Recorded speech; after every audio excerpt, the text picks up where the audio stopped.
And welcome, ladies and gentlemen, back to the Valley of the Judged. I am your one and only gaming monk, better known as Mildra, and with me, I have three brothers and sisters. We have our three-eyed master of dad jokes, good brother Joe. Hello? We have the man who is probably going to be dealing with cultists speak Latin and living rent-free in their head again in a few months. Good brother Sug. I don't know why I said Sug. Well, maybe because I haven't played World of Warcraft in years, but yes, I plan to deal with those cultists once again. Yep. Whoever designed the green cultists, I hope all the bad things happen to you and you alone. I hope every time that you're barefoot, you step on a Lego. And our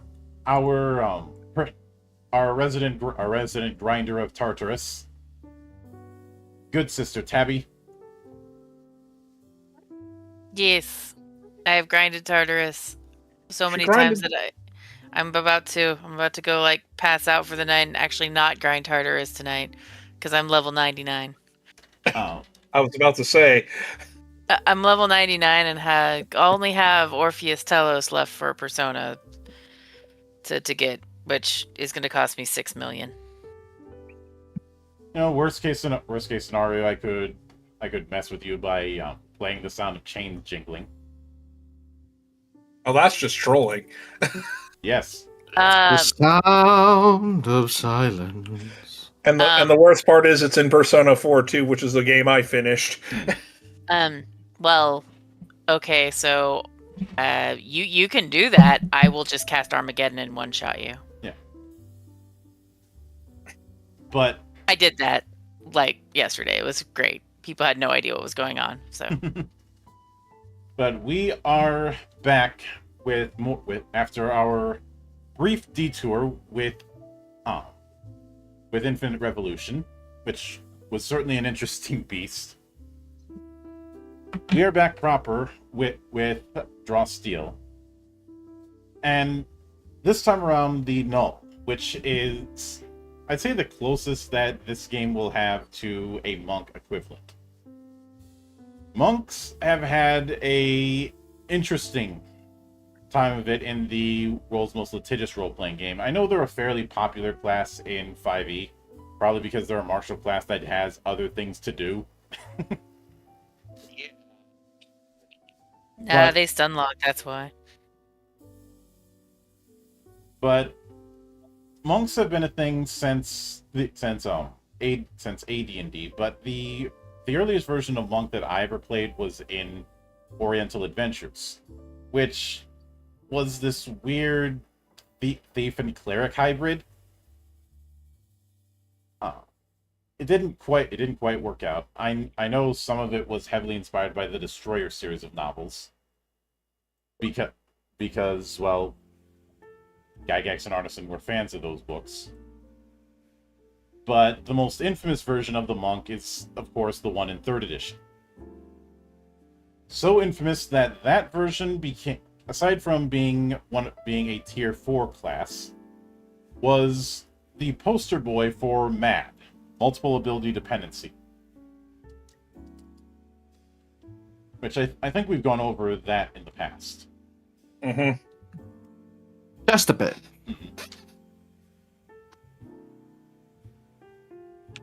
But the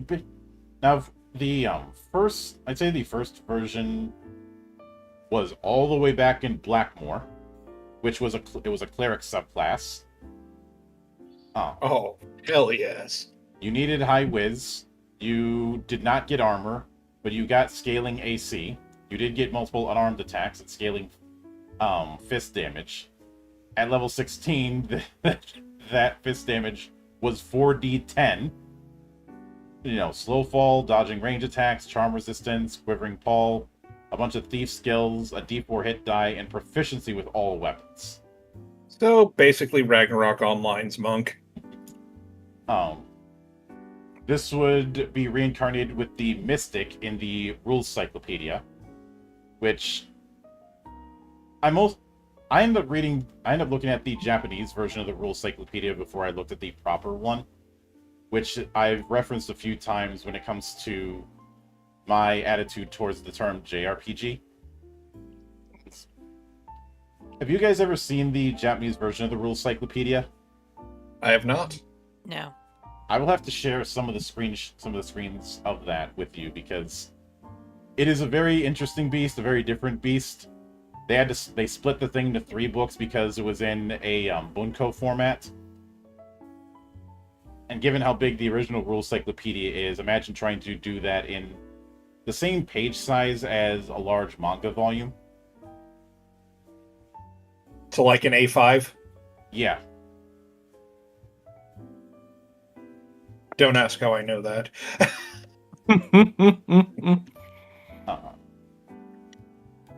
But the Mystic is closer to the Monk that would be in AD&D, being independent instead of a prototype for prestige classes like Paladin and Druid was in the Rules Cyclopedia. It didn't have any magic, but it did have its own abilities. Then we get to AD&D, where it's kind of an afterthought. It's last in the player's handbook. You needed 4 ability score minimums. You started out with about 6 hit points and couldn't wear armor, but you had a natural AC of 9. Which, keep in mind that with it, that back in the Thaco days, the AC went from 10 to -10. -10 being the best. Yep, I remember those days. Its unarmed combat was shit. Even a magic user throwing darts could do more damage than you. So basically the black belt from Final Fantasy 1. Got it.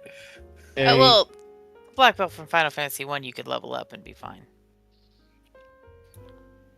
Paradoxically, the watched black belt in FF1 is better naked. Yeah. I legitimately watch them play FFR all the time, and Black Belt from FF1 starts out being the worst and ends up being like almost the best. So nudity makes you stronger on this planet. So that hair is compensating for something. Dangly parts. But Damn. later on you'd get better stuff because we're still doing that whole balance across a campaign kind of thing, which is one of those things I don't miss.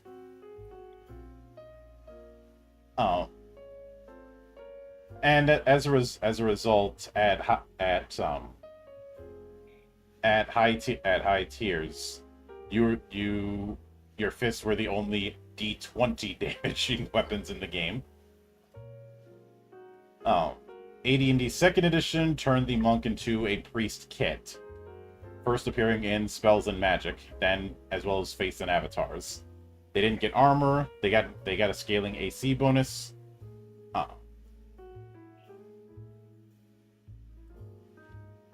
They had quite a few sphere access with it came to casting. No turn undead, but they did get save versus spell detection.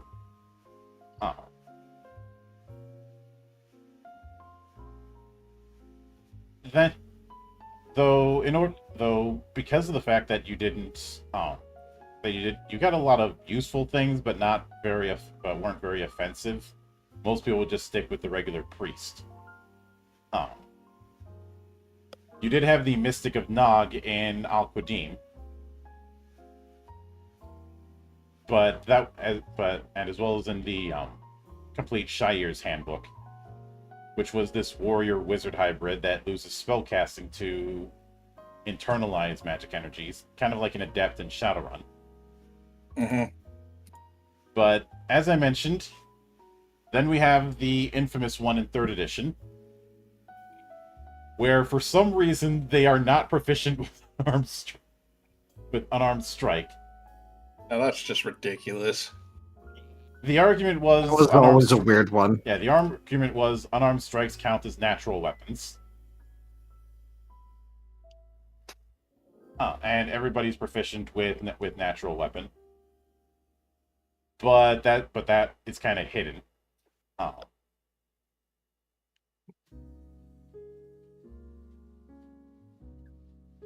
but they also had the worst capstone in 3rd edition, where you get treated as a outsider, meaning stuff like enlarged person that you've been using for 19 levels doesn't work on you anymore. Yep. Uh, I think Paladins also had that as well. But the other thing was just your unarmed attacks didn't do enough damage to keep up, and the monk weapons that you did get access to that are designated as monk weapons aren't very good either. Most of them are D4 or D6 damage. The only two-handed weapons were things like the quarterstaff and the 3-section staff, which is just D8. Nothing with D10, no shields, and of course no armor. And instead of scaling AC, because everyone was getting scaling AC, you instead had had an AC bonus based on wisdom. Like I said, they were the poster boy for Matt, because you needed good strength to make up for the lack of weapons and the lack of really damaging weapon dice. Good dexterity for your lack of armor. It always annoyed me that dexterity is kind of this god stat that cascades into so many things. Just like in Persona 1. Good constitution to make up for the fact that you're a frontliner with a D8 for your hit die. And you don't have the features to be a second liner like, say, the rogue.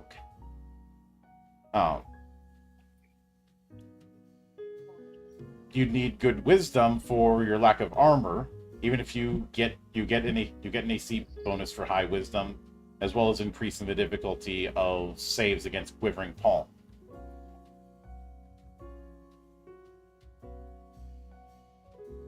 That's why it was at the same tier of effectiveness as the expert NPC class. Geez, NPC exclusive classes. Remember that when that was a thing? Remember those. Now, some people managed to find ways to do it right if you did the very right build in order to do so. But that's a bandage, not a fix. Yeah. Yeah. 4th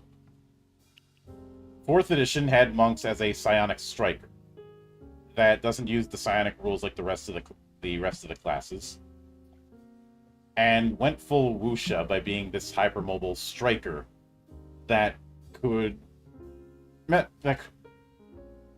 have a lot of its abilities be either an attack or a movement action, and said movement actions could do crazier stuff with movement than others.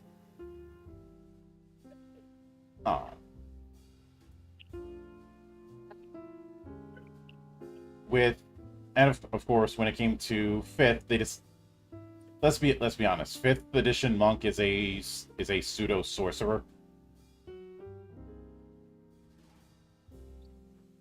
I mean, you're not wrong. And while your unarmed attacks scale as you level up, in my opinion, I don't think they scale enough.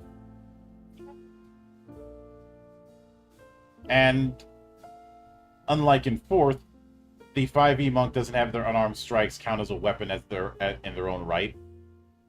Mm-hmm. So you can't do things like silvered fists.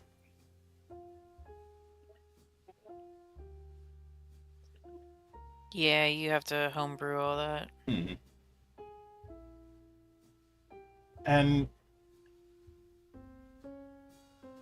Pathfinder would try and get around the issue with unarmed attacks by letting you equip Kestis weapons. The martial arts handbook also added in hand wraps, but those were pretty much cosmetic, unless they're masterwork hand wraps.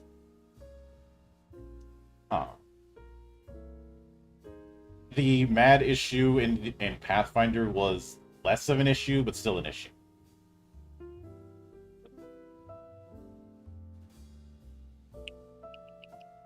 And because of that, there's still tier 5. And what made the problem even worse is the War Priest would get a archetype called Sacred Fist, which did a better job at being a monk than the actual monk.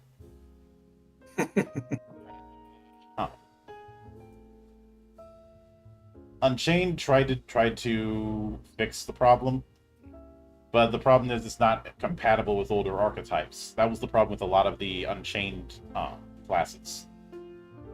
They had some improvements, but they lacked support after Unchained came out.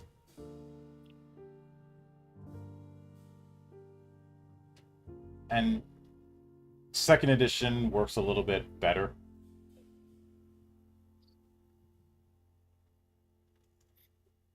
Although you did have the Bullet Dancer archetype if you wanted to go Equilibrium with it.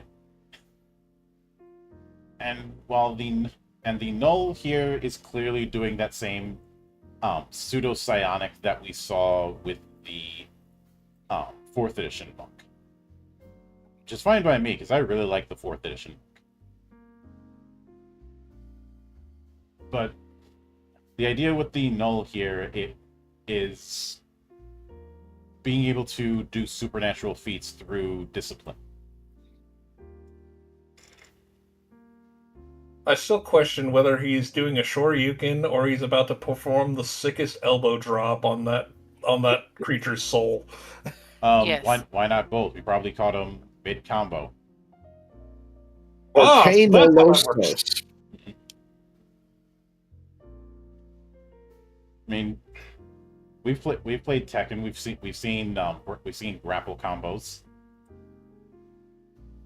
Don't even get me started. I'm still traumatized by Tekken Revolution. It could be worse. You could be traumatized by geese, like me. I mean, they're only mostly mean. Wrong geese. I know. Anyone who knows the name Geese Howard probably had their blood pressure rise at the thought of dealing with him again. Yeah, especially in You know. Capcom versus SNK 1. You know, all you really need to do is use his fatal weakness against him. Gravity.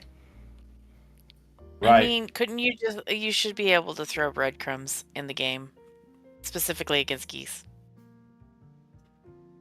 He would find it predictable. But it would be fun. God damn it, Mildra.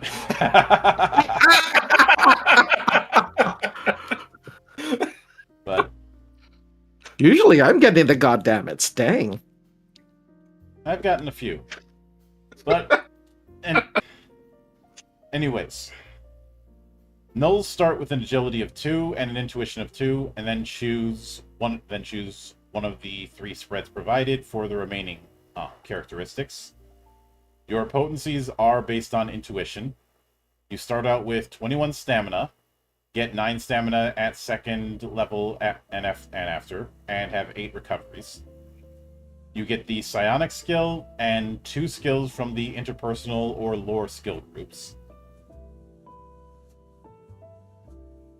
And as a first level Null, the first thing you do is select the tradition. So the 3 traditions we have access to are Chronokinetic, which lets you use the flow of time as another dimension that all things move through. You gain 1 skill from the lore group. Cryokinetic. So hit. Cryokinetic, which gives you 1 skill from the crafting group. And Metakinetic. You learn to see through the illusions of the universe to more fully understand your body and its psionic potential. You gain 1 skill from the exploration. So Break the you fourth and- wall! So you and Joe, respectively.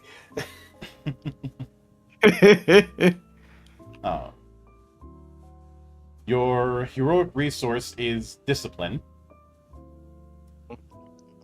which at the baseline is your victories.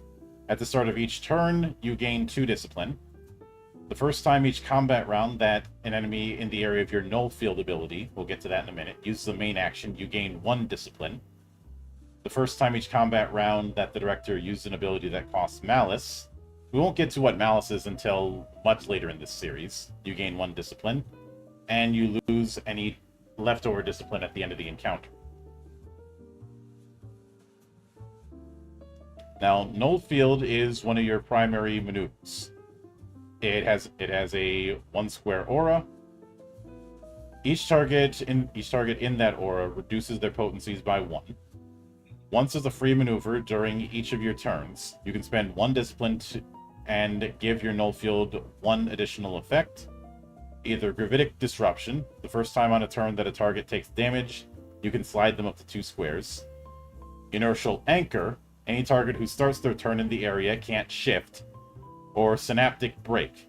Whenever you or any ally uses an ability against a target that has a potency effect, that potency is increased by 1.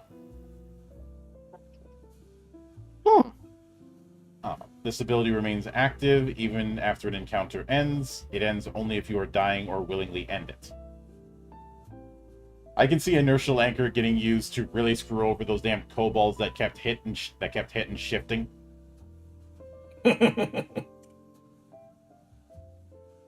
And it is basically Bonesaw going, "You ain't going nowhere."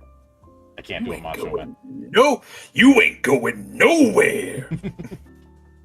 But you also gain Inertial Shield. This is a triggered effect. Activates when you take damage. Means you take half damage. You can spend 1 discipline to reduce the potency of an effect associated with the damage.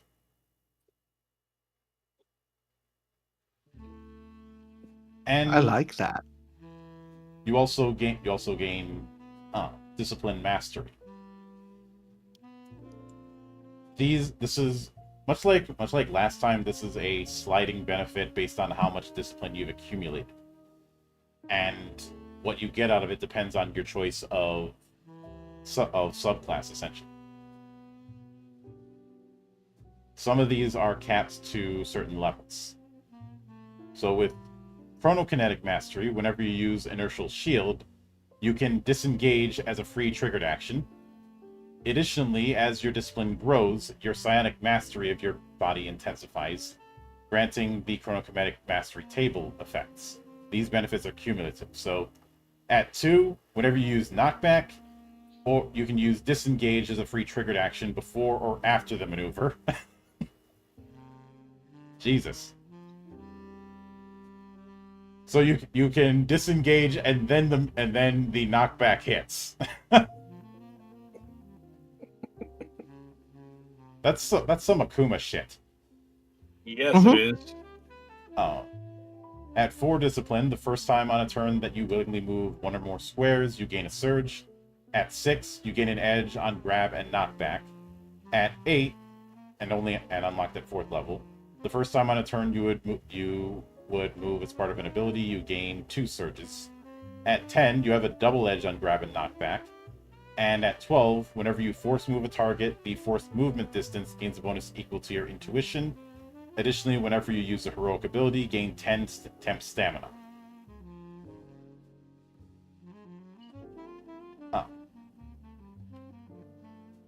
And Cryokinetic. When you use knockback, you can target 1 additional creature. When you deal untyped damage with the psionic ability, you can treat it as cold damage instead. At 4, the first time on a turn, you grab a creature or an enemy moves 1 or more squares in the area of your null field, gain a surge. At 6, you gain an edge on all grab and knockback. And 8, 10, and 12 seem to be the same as it was for Chronokinetic. Though with Cryokinetic, whenever you use your Inertial Shield ability, you can use the grab maneuver as a free triggered action. Ooh. So grappling is a big benefit here with this class. Mm-hmm. And with the Metakinetic, whenever you use Inertial Shield, you can then use Knockback as a free triggered action.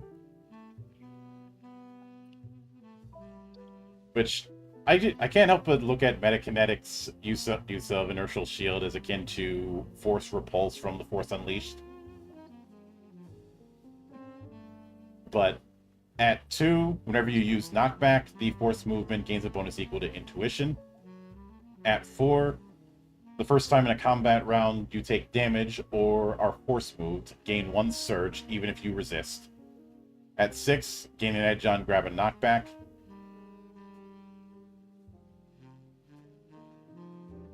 And so, Discipline Mastery is much like the last class that we did a couple weeks ago, is doing that whole thing of you get more benefits the more discipline you've accumulated.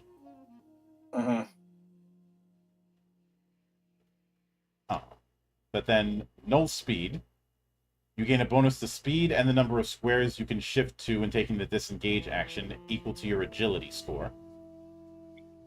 And just as a reminder, agility starts at 2. Nice. So if you've got a standard 6, that means you've got 8 at the start. You gain Psionic Augmentation. You get one of the following augmentations, and you can switch between them as a Psionic Meditation as a respite activity. So Density gives you +6 to Stamina, and that increases by 6 at 4th, 7th, and 10th levels. You also get a +1 to Stability. Force Augmentation, your damage-dealing psionic abilities get a +1 bonus to roll damage. Speed Augmentation, you get +1 to speed and to the distance you can shift when you take disengage. Density and Force are nice, but speed here is nicer.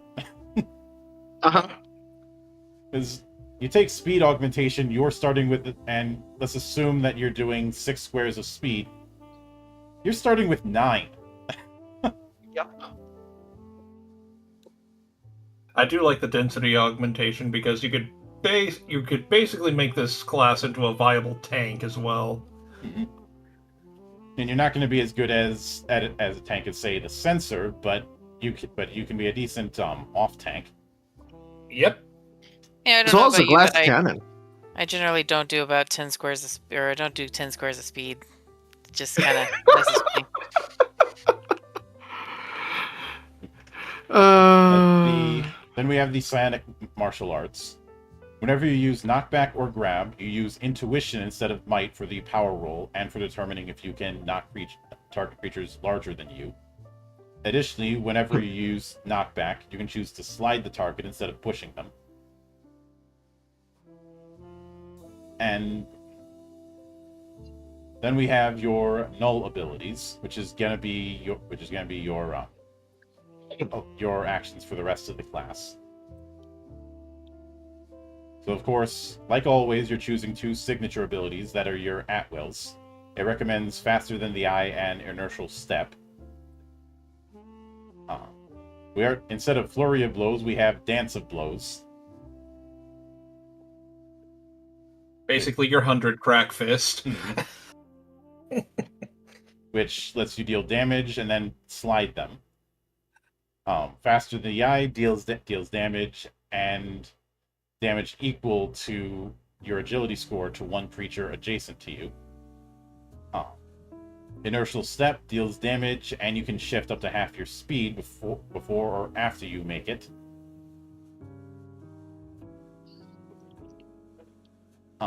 Joint Lock is damage and grabbed. Kinetic Strike is damage and taunted, and at higher tiers, taunted and slide. Magnetic Strike is psychic damage and vertical pull. Over here. Phase Inversion Strike is damage and push. And before the push is resolved, you teleport the target to a square adjacent to you and opposite the one they started in. If the target can't be teleported in this way, you can't push them.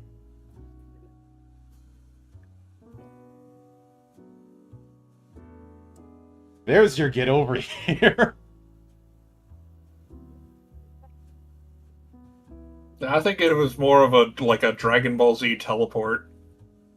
No, you teleport the target to you, not the other way around. You pull them to you, and then you push them. I see. I see. Hmm. Let's see. Pressure points, deals damage, and weakened. Then we have the heroic abilities, starting with the 3 discipline ones. The one that they recommend is Chronal Spike, which deals damage, and you can shift up to half your speed before or after you make the strike. Additionally, Hit and run. whenever an effect lets you make a free strike or use a signature ability, you can use Chronal Spike instead, paying its cost as usual. Ooh. And we have Psychic Pulse, which is a 2-square burst. Each target takes psychic damage equal to twice your intuition.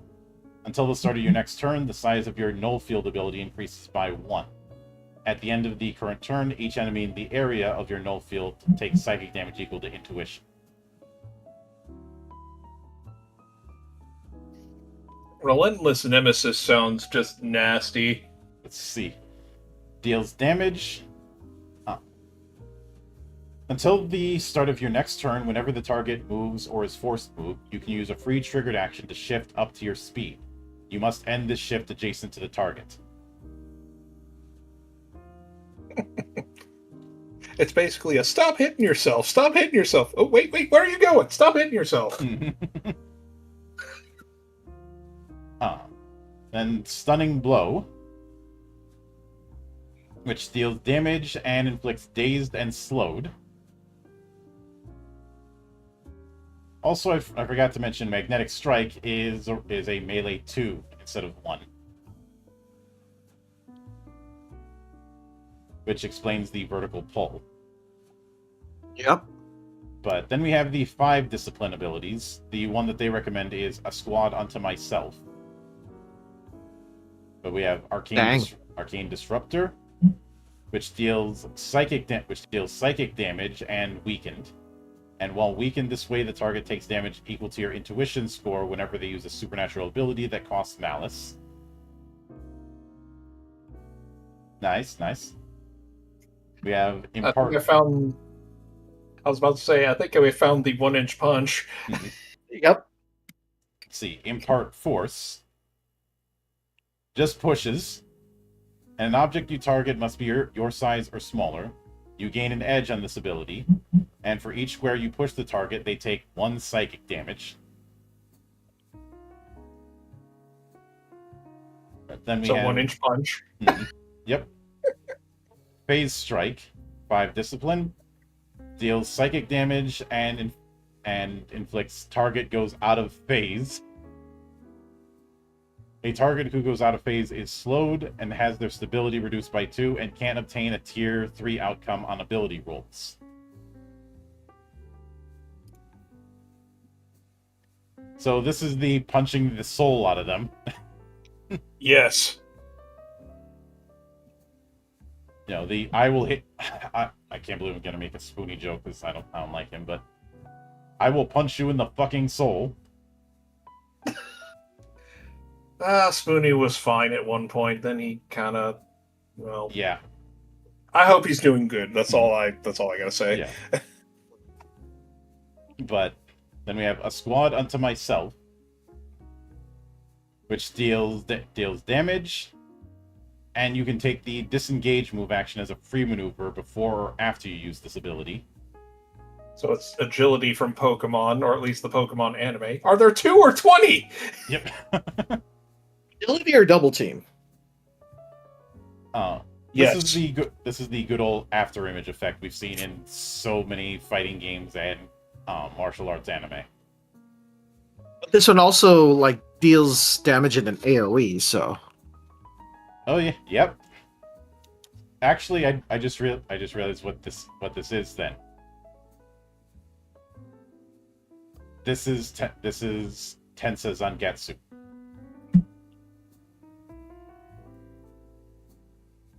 Bless you. You know, moving so fast, it's like a dozen people are around. Yep. Ah.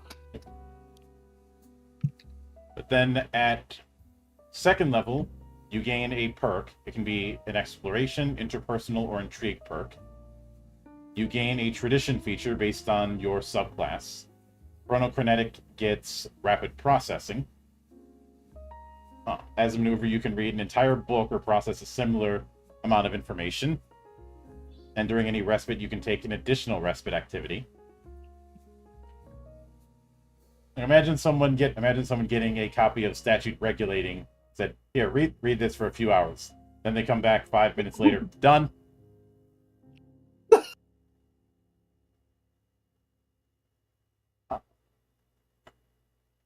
Let's see, cryokinetic gets entropic adaptability.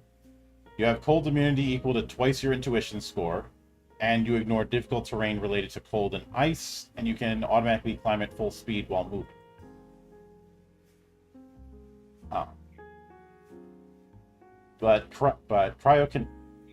Metakinetic gets inertial sink. You add your intuition to your effective size for the purposes of interacting with other creatures and objects, such as determining whether you can lift an object, whether you're affected by forced movement, and so on. This doesn't affect whether or not you can be grabbed. When you fall, you can reduce the effective height by 5 squares in addition to any other restrictions. Whenever you take damage from being force moved, you reduce that damage by your level. So inertial sink is basically slow fall, but better. Mm-hmm. Because you can use it for more than when you're falling.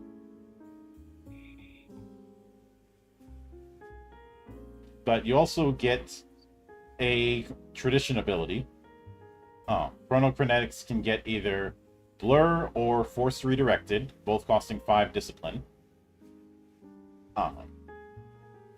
Blur is a maneuver that lets them use a signature or heroic ability and gain an edge on that ability's power rolls.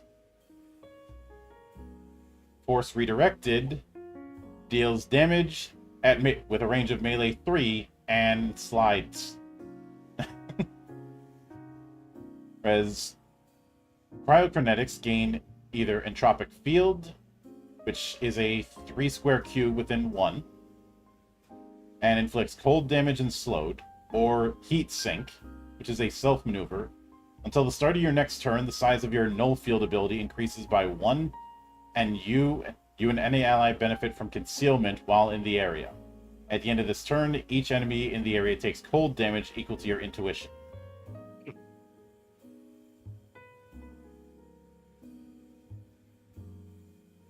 So, no, and you're already going to have null field up just in general.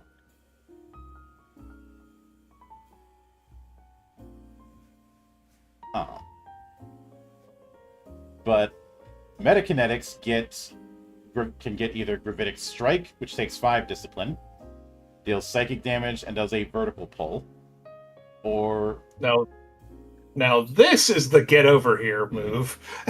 Yeah, you're not wrong. Or Kinetic Shield, which grants temp stamina, and while you have temp stamina, you can't be made bleeding even while dying. You know, one thing I like about Gravitic Strike is your fist pulls them to you. So you don't throw the punch, they run right into your fist. They unfortunately fell down a flight of punches.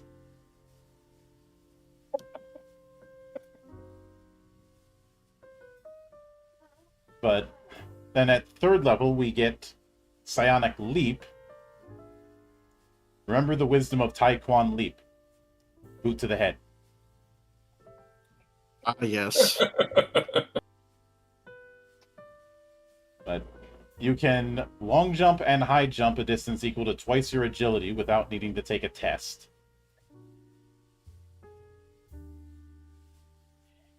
You also get Reorder. At the start of each of your turns, you can use a free triggered action to end one effect on you that is ended by a saving throw or ends at the end of your turn. Alternatively, you can grant this benefit to one creature in the area of your null field.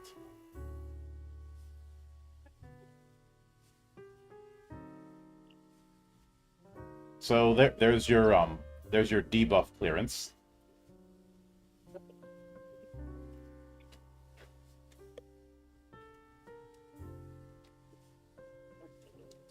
But then you also get your 7 discipline ability, which can be either absorption field. Until the end of the encounter, the size of your null field goes up by 1. While the area of the ability is enlarged, each enemy takes a bane on ability rolls. Nice. Molecular rearrangement field. Until the end of your encounter, the size of your null field goes up by 1. While that is happened, any enemy who has intuition average and enters the field for the first time or starts their turn there is bleeding. Each ally who enters that area or starts their turn there gets temp stamina equal to your intuition. You know, you're just standing next to a guy, waiting for your turn to attack him. All of a sudden, you start bleeding out your eyes. Then stabilizing field. Until the end of the encounter, your null field goes up by 1. While the area of ability is enlarged, you ignore difficult terrain and reduce the potency of enemy effects targeting you by 1. You can also use a free triggered action at the start of each of your turns to end one effect on you that is ended by a saving throw or ends at the end of your turn. Each ally in the area also gains these benefits. So again, another off-tanking ability. Let's see. And Synapse Field. Until the end of the encounter, the size of your null field ability increases by 1.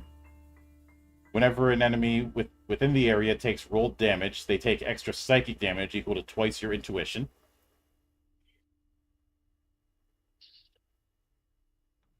It's kind of funny that all of these 7 discipline abilities are AoE enhancing maneuvers.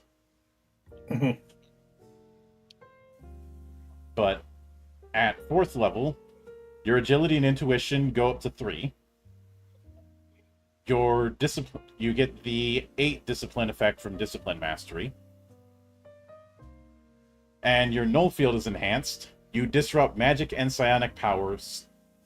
And during combat, any temporary terrain effects of your level or lower are removed when your aura partially or fully envelops their location. Permanent terrain effects of your level or lower are temporarily negated, but return when the aura no longer overlaps. So if you're dealing with some caster who decides to make the field a bunch of difficult terrain, you could say, nope, I'm walking right through it like that difficult terrain wasn't even there. Tiptoe through the terrain, that's where I'll be. So you also get I one. feel like he's saying, I don't think so. Yeah. I will just do what I want. You also get 1 perk. You get Regenerative Field, so the first time an enemy within Null Field uses the main action, you gain 2 discipline. You also get 1 skill. And at 5th level, you get a new feature from your subclass. Chronokinetic gets instant action. If you're not surprised at the start of your first turn in combat, you gain an edge in ability rolls and gain 2 surges. If you are surprised, you can spend 3 discipline to no longer be surprised and gain the benefits of instant action. Nice. Cryokinetic gets chilling readiness. At the start of any combat, you gain a number of surges equal to your victories. And Metakinetic gets Inertial Fulcrum. Whenever you use an ability to reduce damage dealt to you, or to reduce the distance of forced movement imposed upon you, you can deal damage to 1 enemy in the area of your null field equal to your intuition.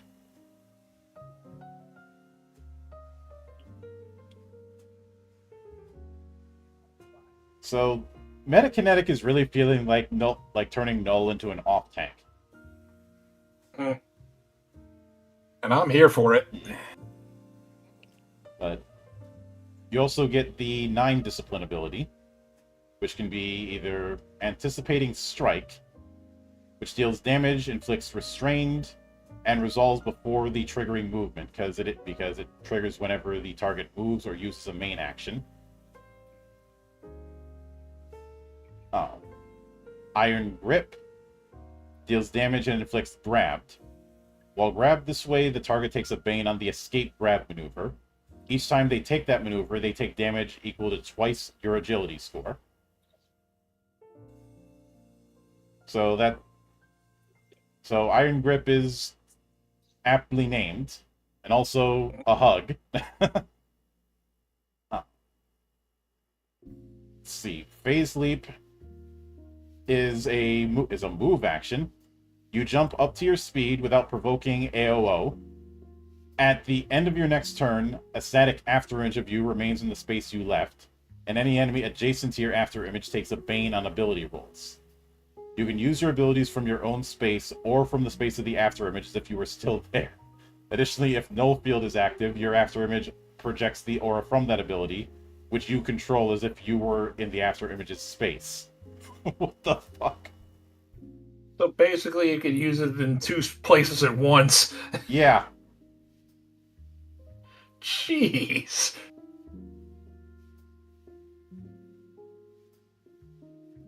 It would be a nice way to retreat to the back line to get some healing and still be able to kick ass for 1 round.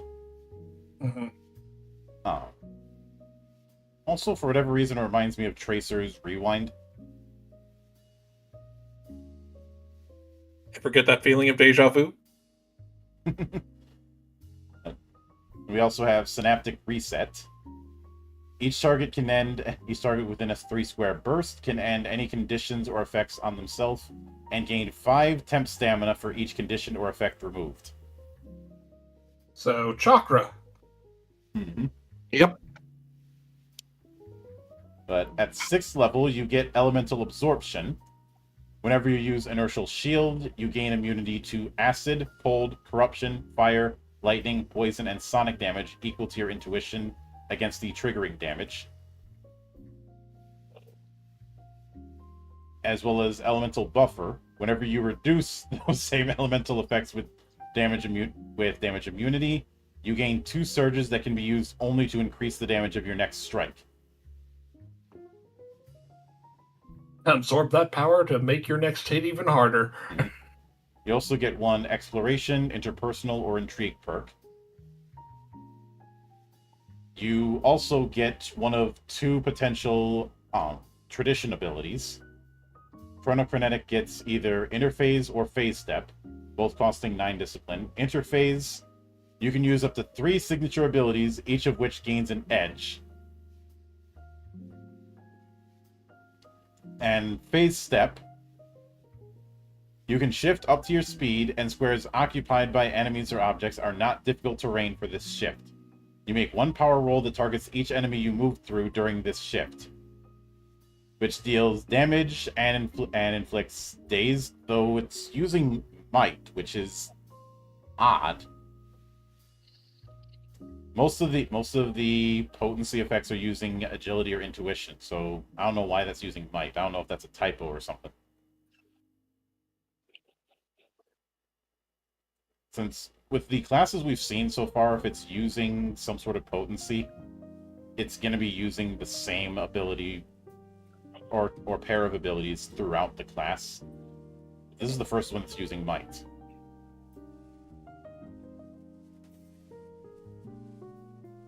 It's just a odd thing. I wonder if that's a typo. That's what I'm thinking. If somebody is at 6th level and I'm running it, I'm changing that might to agility. Because that just makes more sense for this effect anyways. Exactly. But 6th level cryokinetics can get either ice pillars or wall of ice. So ice pillars, it does a vertical slide. With the ice pillars, I'm reminded of this one cutscene in Full Metal Alchemist 2: Curse of the Crimson Elixir, where Armstrong is flexing and stone pillars are up from the ground to launch the golems into the air. But you could also go with wall of ice, which is a 10 square wall within 10 squares of you. You can place the wall in occupied squares, sliding each creature in the area to the nearest unoccupied space of your choice. The wall remains until the end of the encounter or until you are dying. The wall squares are treated as stone squares for the purpose of damage, and you and your allies can move freely through the wall. Each enemy who enters a square adjacent to the wall and has... Again, it's using might when that... I feel like that should be using it... Actually, I feel like Wall of Ice should be using intuition instead of might. Yeah, that would be something I'd want to ask them, in all honesty. Yeah. Yeah, I think that was a typo. But each enemy who's force moved into the wall and has average potency is restrained and ending on a save. Metakinetic, on the other hand, can get either Gravitic Charge or Iron Body. The former does vertical slide, and this ignores stability if you slide into another creature. You resolve damage to both of you as your force movement has ended, but you keep moving through that creature's space. And I have to correct myself. Gravitic Charge targets yourself. You slide yourself to collide with somebody.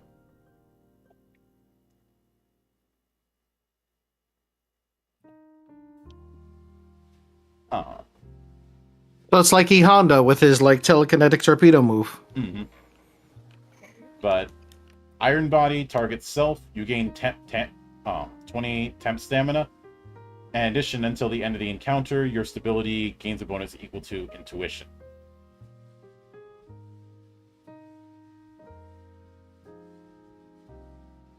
But at 7th level, each of your characteristics goes up by 1 to a max of 4.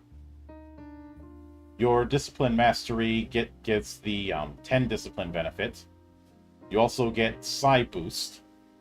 Whenever you use an ability that is a main action or a maneuver with the Psionic keyword, you can spend additional Discipline to apply a Psi Boost and enhance its effects. A Psi Boost effects only last until the end of the turn with the ability is used. You can apply multiple Psi Boosts to an ability, but only one instance of each.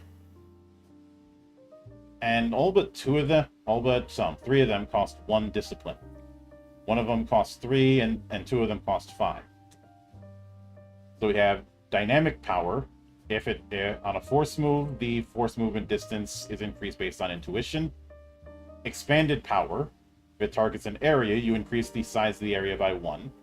If the area is aligned, you increase the size of one dimension, not both. So you can make it either longer or wider. Extended Power. If it's ranged, the distance is increased by your intuition. If it's melee, the distance gains +2. Heightened. If it deals rolled damage, it deals extra damage equal to your intuition. Magnified Power. If the ability has a potency, you increase the potency by an effect equal to your intuition. Shared Power, which is also 5 Discipline. If it targets individual creatures or objects, you target 1 more, as long as it's within distance. And Sharpened Power. If it has any power roll, that roll gains an edge. So, Psi Boost feels like their version of using Discipline as meta magic for their effects. Mm-hmm. It's not as crazy as what we saw with the Elementalist, but it's certainly close. Mm-hmm. But you also have Improved Body, so at the start of each of your turns, you get 3 Discipline instead of 2. You also get 1 skill. But I feel like Psi Boost is more likely going to be used to boost up low-cost Discipline effects, as opposed to boosting the more expensive ones. Especially with something like Shared Power. Imagine using that with the 9 Discipline powers. That's a lot to spend on one effect. But 8th level, you get a perk, and you get a tradition feature. So Chronokinetic gets Shared Momentum. When you disengage, one ally in the area of your null field can also disengage for free using your distance. And given how much ground you can cover, that's going to be quite a bit. Dang. I've read a little ahead, and one of these abilities just sounds amusing as hell, but we'll get to that in a little bit. Yep. Cryokinetic gives you Synaptic Triage. You can spend 1d6 stamina to remove one effect on you. Each creature of your choice in the area of your null field also gains this benefit. And Metakinetic gets Inertial Dampener. You and each creature or object of your choice within your null field gain a bonus to stability equal to intuition. A creature who attempts to force move you with this bonus takes psychic damage equal to your intuition. So, Chronokinetic is not only an off tank, it's an anti-bully. Mm-hmm. It's like, I'm gonna move you to hit that wall. No, you're not, and you just took damage, asshole. It's like the old meme of somebody punching an opponent who's hardened themselves with ki, or imagine punching Colossus, and now you don't have a usable hand.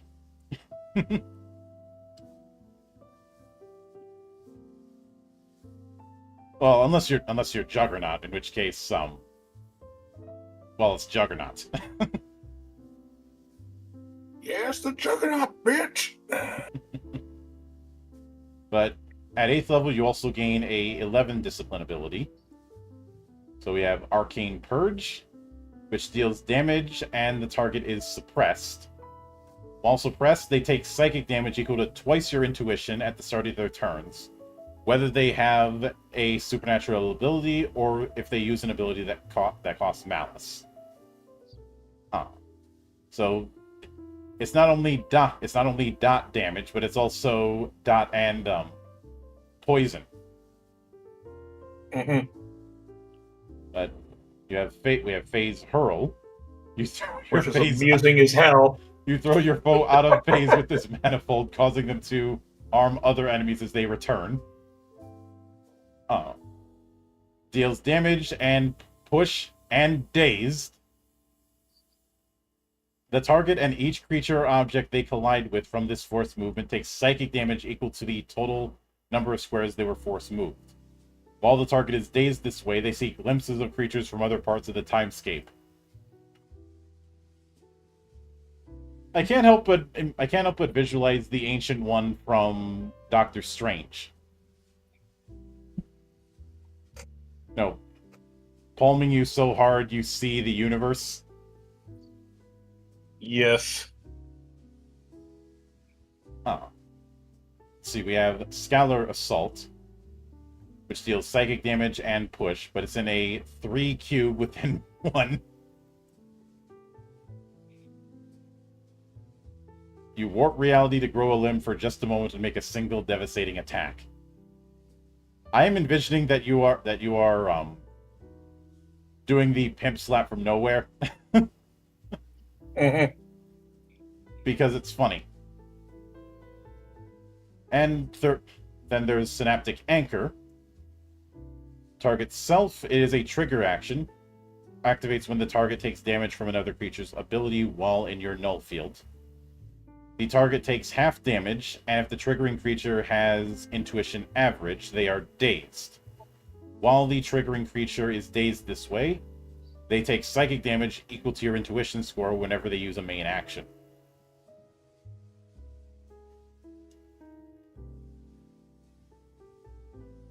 So that's a very nice follow through. Plus, they're still, well, dazed. Then at 9th level, we have I Am the Weapon. Your stamina increases by 21, and you can't be made bleeding even while dying. You no longer age or have need of food. Additionally, you can use intuition instead of another characteristic when resisting potencies. Nice. You also gain your last tradition ability, one of 2 11 discipline effects. Chronokinetic gets either Arrestor Cycle or Time Loop. The former is a range 10 attack that is triggered when the triggering creature starts their turn. And It is an intuition roll that can cause them to lose their turn. It's like, Just imagine just punching a dude in the face so hard that they just keep reliving that same punch. oh, this is even worse. I think you broke my nose. I think you broke my nose. Anyway, sorry. This is range 10. All that they have to do to activate this is just start their turn.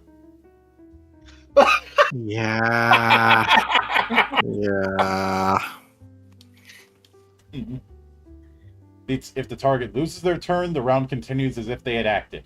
A target who doesn't lose their turn takes psychic damage equal to twice your intuition score for each main action they take until the end of their next turn. So they either skip their turn Wow. or they take dot damage.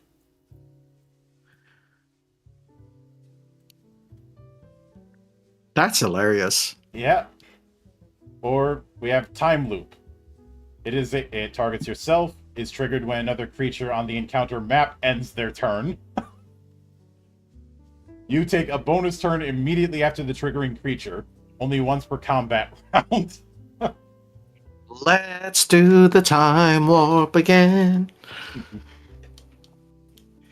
Chaos ain't got anything on that shit. Yep. A cryokinetic can get either absolute 0 or heat drain. Absolute 0, you gain temp stamina, and until the end of the encounter or until you're dead, you have become an avatar of uttermost cold. You gain immunity to all damage equal to the cold damage immunity granted by your entropic adaptability trait. You ignore the negative effects of dying, and you have +2 to potencies.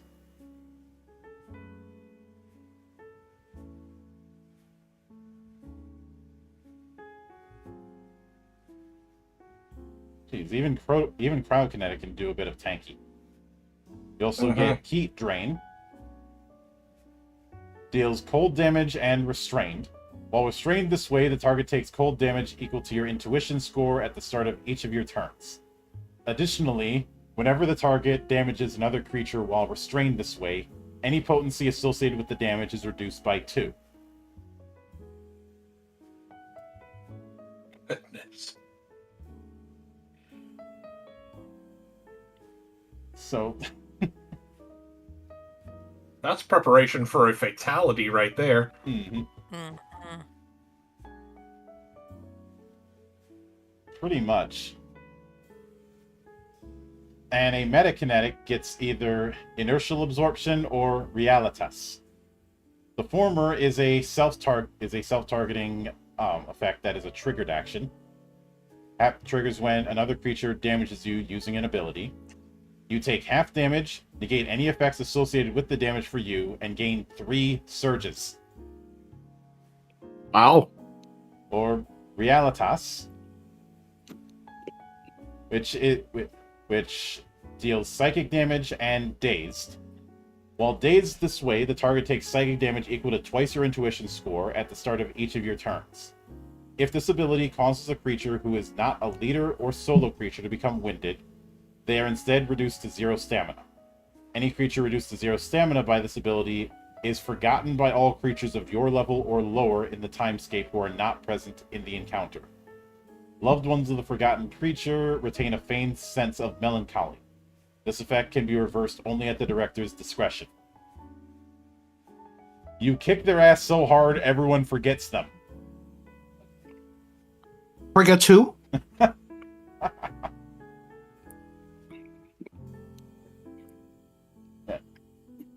Most of the time, you'd kill an enemy if you reduce them to 0 stamina. This is a literal delete button.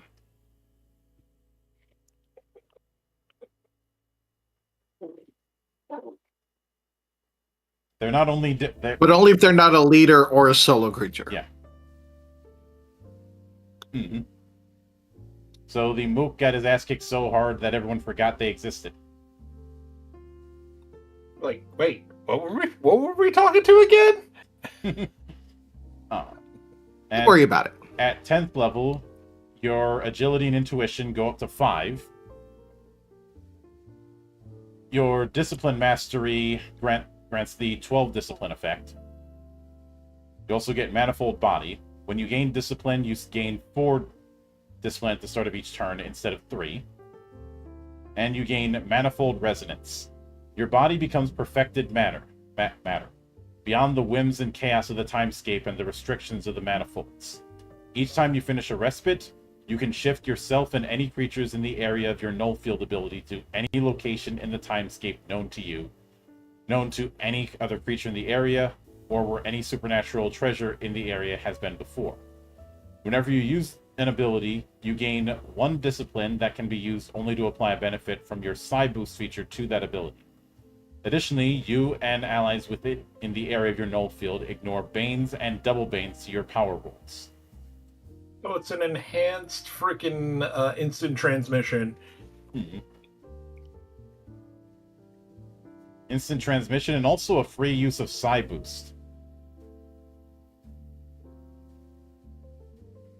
Now, granted, you can only use the 1 discipline version of Psi Boost, but that's still quite a bit. You also get your epic resource, this time Order. You gain Order equal to the XP you gain during a respite. You can spend Order on your abilities as if it were discipline. At the start of a combat encounter, you can spend 1 Order to increase the size of your null field by 1 until the end of the encounter. Order remains until you spend it.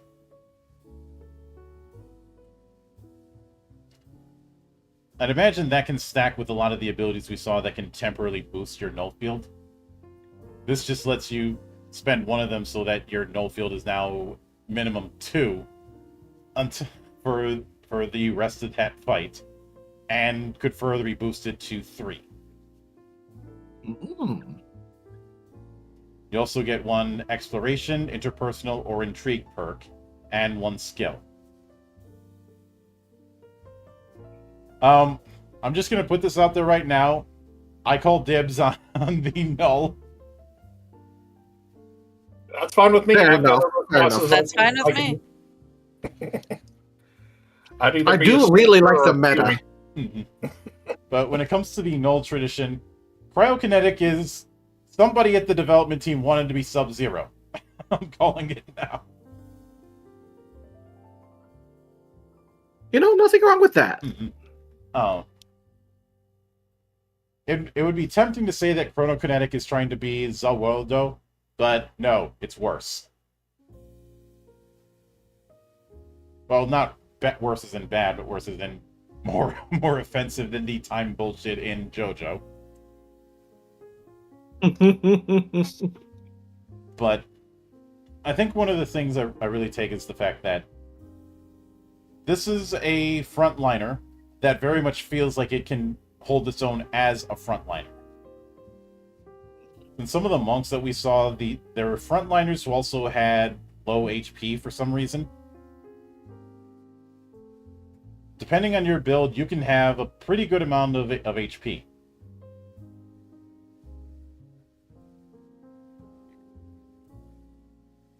And the other thing is much like the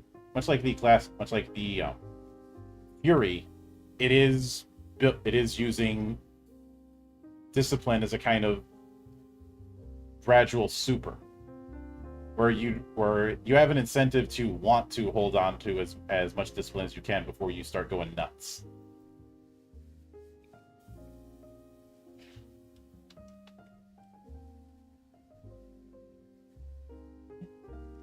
But what do you guys think of the Null?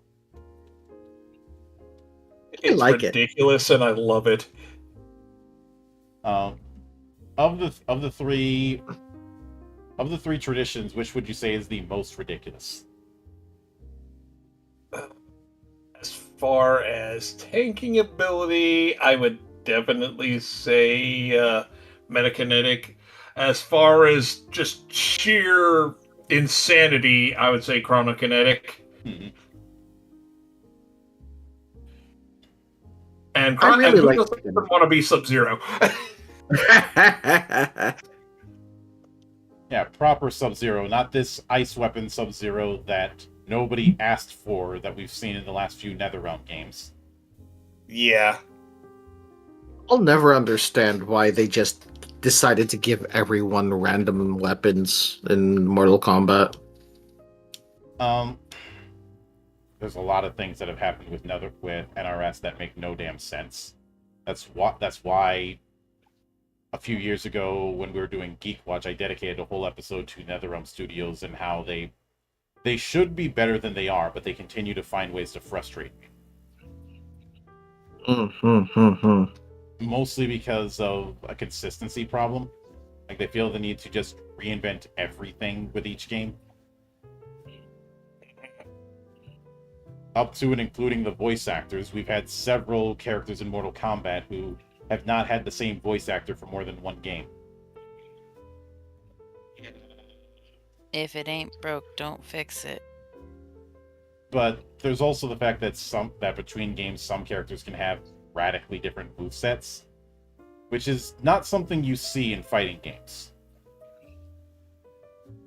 Like, even with all the extra bells and whistles, if somebody picked up Ryu or Ken in Street Fighter 6, and they hadn't been playing a single Street Fighter since 2, they can get some of the basics.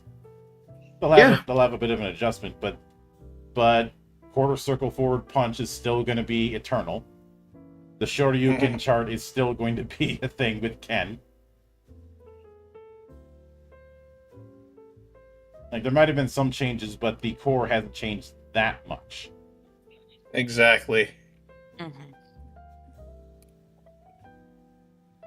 Where And Guile will still tell you to go home and be a family man. yeah. And his theme still goes with everything. Mm-hmm. But the point is, when getting back to the Null, a lot of with the cryokinetic, there's a lot of AoE and a lot of clone effects that we saw. We saw that with a lot of them. But the big thing is the Null is a movement machine. And I would actually, instead of being a first line combatant, I would say the Null is a 0th line combatant because of the ridiculous amount of movement you have at the start. They start as hit and run, and then they become, you run into my fist. Mm-hmm. But grapple and knockback are still going to be a big thing, so they are still... I know I keep bringing up the 4th edition versions of classes, but I definitely see some DNA with that. It isn't doing the full discipline action like the Monk did in 4th, but what it is doing is a lot of emphasis on pinballing. Whether it be your own movement or movement of the enemy. And, you know how Viscera Fest has always be hopping? This has always be nulling. Because Yep. the big thing that you're going to always want to have up is that null field.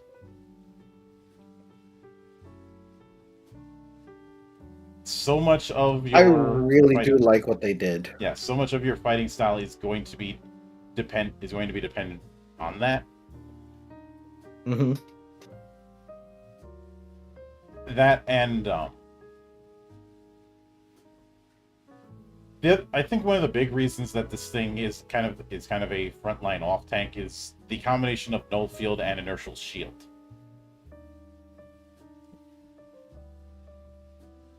But metakinetic is just sheer unadulterated insanity. Yes. I'm still all about that phase hurl because I just imagine someone being thrown so hard they break the fabric of reality and hit somebody else, clear across the map.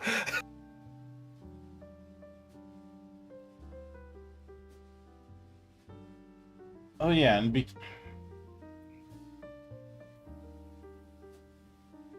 because of the way equipment works in the game, I'd have to double check something, but I believe the issue of monk weapons is not a problem here.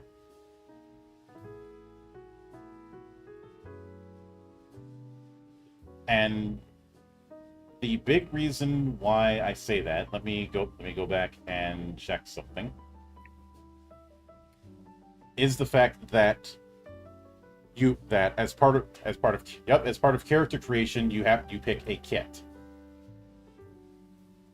So you do not technically have to do unarmed attacks if you don't want to.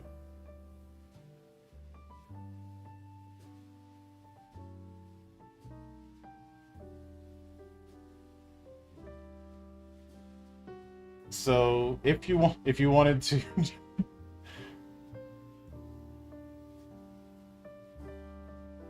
now one of the, we'll get to kits much later, but one of the kits is Battle Mind, which Battle Mind was the best tank in 4th edition.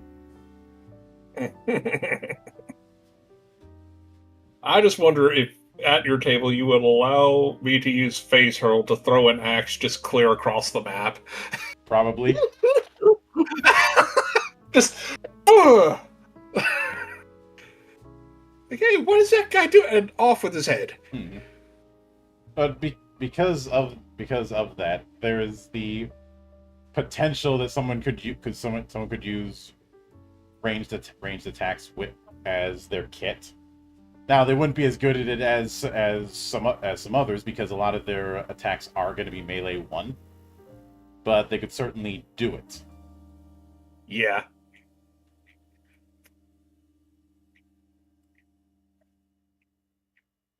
Especially since, and I will be reiterating this much later, you can change your kit as a respite. Nice. Nice. I like that.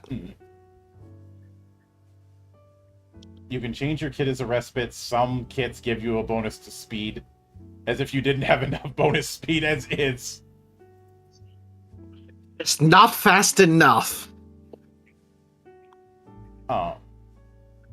As well. I mean, you take one step, you're already in the enemy's face, so I don't know what they expected.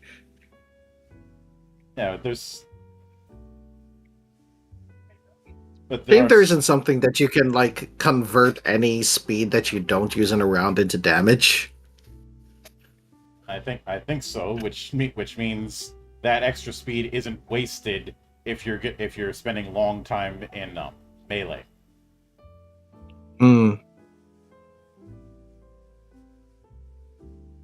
But yeah, I did not see anything that says certain kits have to be used by certain classes.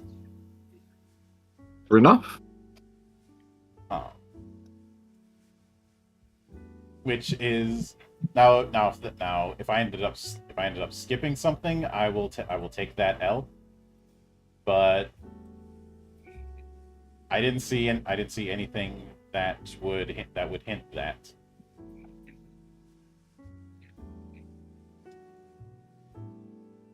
And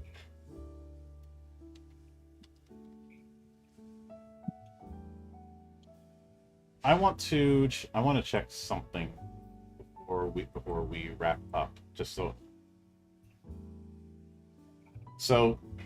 since stability came up, that is anti-forced movement. So if you have stability and you are forced move, you can reduce it by that movement by stability. So high stability characters can be anti-bullies.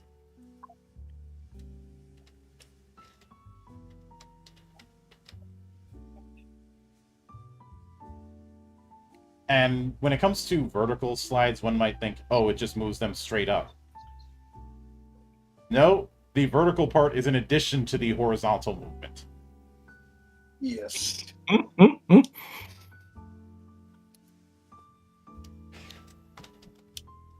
And when it comes to slide,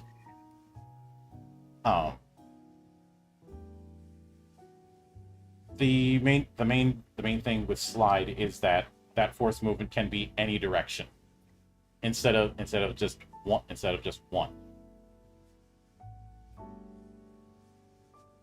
Which is why some entries are going to make a big deal out of that. Mm-hmm. So again, with Null, we have a bit of combat bully.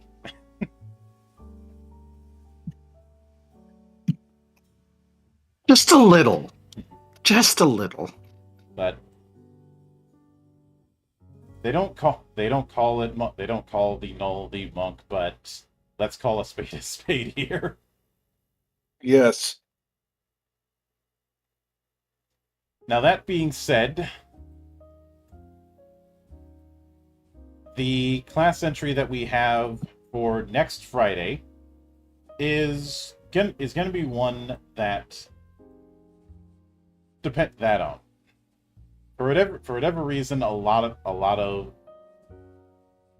people lean into, sometimes for asshole reasons, and that is this game's equivalent of a rogue, the Shadow. What evil lurks within the hearts of men? The Shadow knows.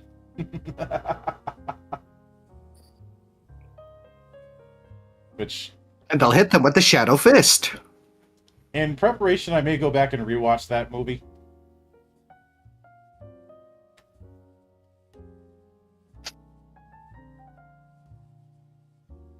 So I know that movie got shit on back in the day, but but I liked it, and it seems a lot of fans of the character enjoy it.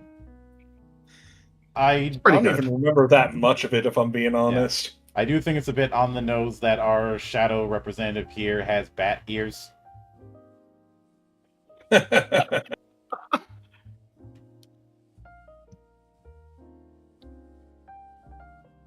But yeah, the Shadow here is definitely going to be our rogue equivalent, but I feel like it's not just I steal stuff. Yes. In fact, the vibe I get looking at it is more akin to an assassin than a rogue, which I'm fine with because rogue is such a broad brush. But that is something we'll cover next week. Tomorrow is not going to be Cloister of the Dice. It is going to be the Hangover Shit Show. TGS is come and gone. I promised I would do the Hangover Shit Show when TGS had finished up, and it has. And I've got plenty to cover for it, and none of it is from Nintendo Direct because that's too easy. And also, I really don't feel like talking about Nintendo these days. Who does? It's better if you Nintendo don't. Hmm. God damn it, Joe. You're gonna get one eventually, Joe. So we will catch you next time for that. But until then, on behalf of the good brothers present and not present, my name is Mildra. I am your gaming monk. Stay fucking frosty, everybody. Take care. See you on the trail.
上新規